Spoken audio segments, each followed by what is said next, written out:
TikTok चाहिँ नबनाऊ है कसैले पनि म भन्दैछु तिमीलाई हाम्रो दिदी पनि बानी छ कि टिकटक भइहाल्छ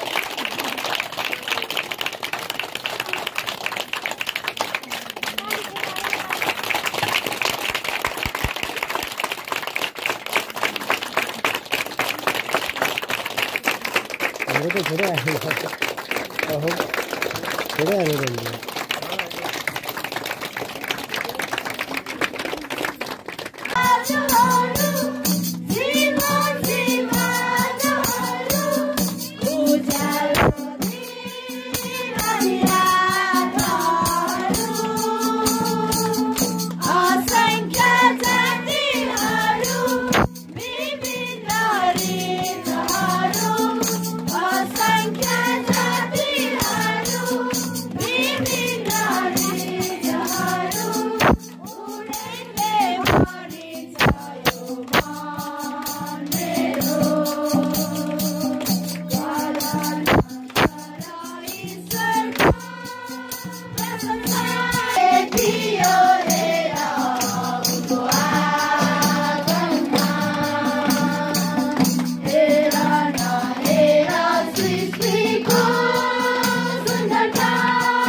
यस भजनद्वारा नै परमेश्वरको महिमा भएको सुन्छ। हामी यस समय सबैजना आफ्नो स्थानमा खडा हुनेछौँ।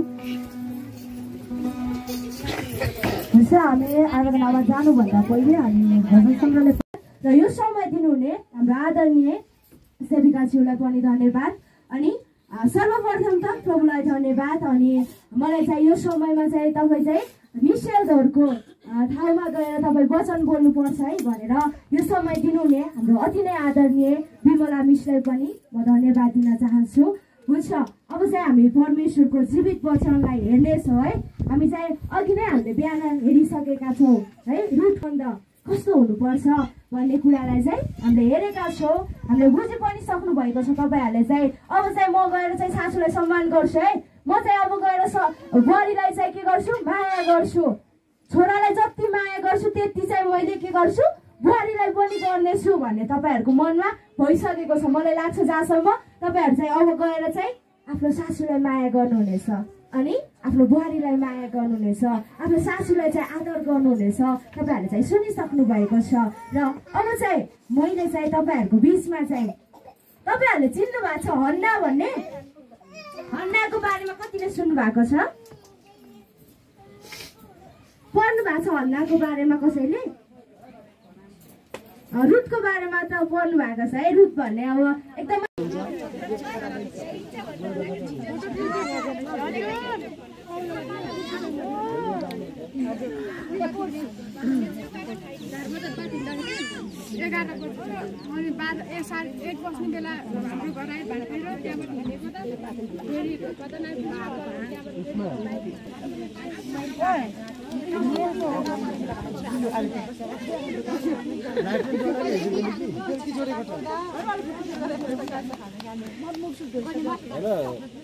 कति वर्ष मोदी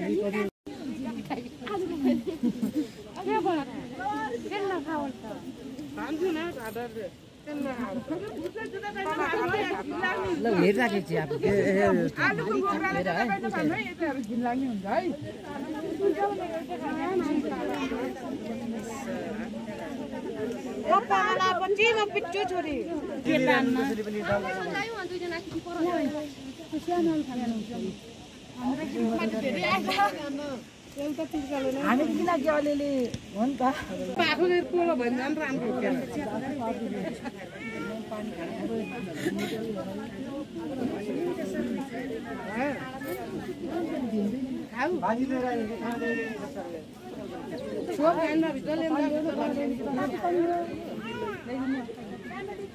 दिदी तपाईको त्यो खस्यो त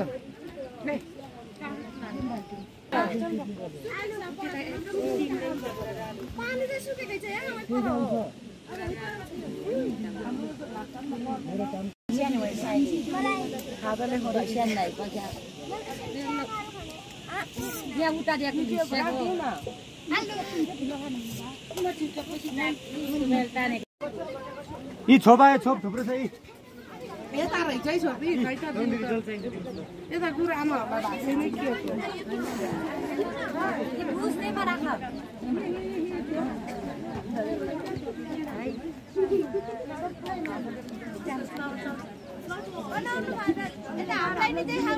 सेविकाहरूको बनाउनु न सेविकाहरूको है